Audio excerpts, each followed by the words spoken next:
क्रांती news आवाज सर्वसामान्य।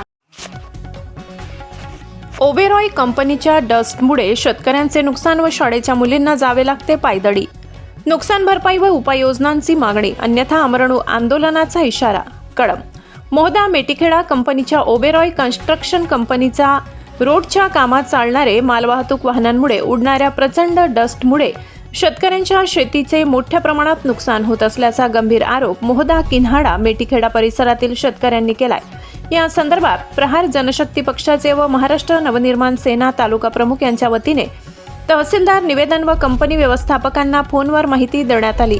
निवेदनात नमूद करण्यात आले की मोहदा किन्हाडा मेटीखेडा परिसरातील शेती रोड पासून सुमारे 100 मीटर अंतरापर्यंत डस्टचा थेट परिणाम होत आहे।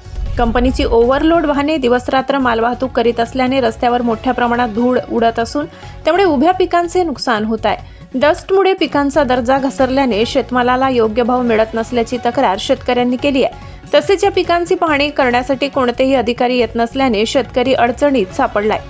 डस्टमुळे शेतमजुरांनाही आरोग्याच्या समस्या उद्भवत असल्याने ते काम करण्यास नकार देत आहे। त्यामुळे शेतीची कामे वेळेवर होत नसून शेतकऱ्यांचे दुहेरी नुकसान होत आहे। मार्कंडा फाटा येथे जवळ मुरुम व रस्ता व्यवस्थित न केल्यामुळे कंपनीचे ओव्हरलोड वाहने चालत असून शाळेची चालू असलेली बस मार्कंडा या गावात पोहोचत नसून शाळेच्या मुलींना 4 किलोमीटर पायदळ चालत कमालीची कसरत ओबेरॉय कंपनीच्या हलगर्जीपणामुळे होत आहे। या संदर्भात कंपनीकडे वारंवार तक्रारी करूनही कोणतीही दखल घेतली जात नसल्याचा आरोप निवेदनात करण्यात आलाय। या पार्श्वभूमीवर शेतकऱ्यांनी कंपनीकडे मागण्या मांडल्या आहेत।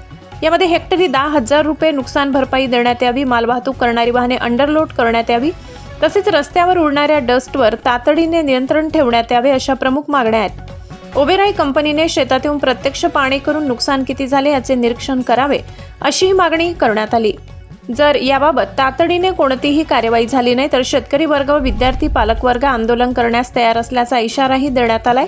या निवेदनाची प्रत यवतमाळ जिल्हाधिकारी उपविभागीय अधिकारी राडेगाव तहसीलदार कळंब पोलीस स्टेशन तसेच यवतमाळ प्रदूषण नियंत्रण मंडळाकडे पाठवण्यात आली।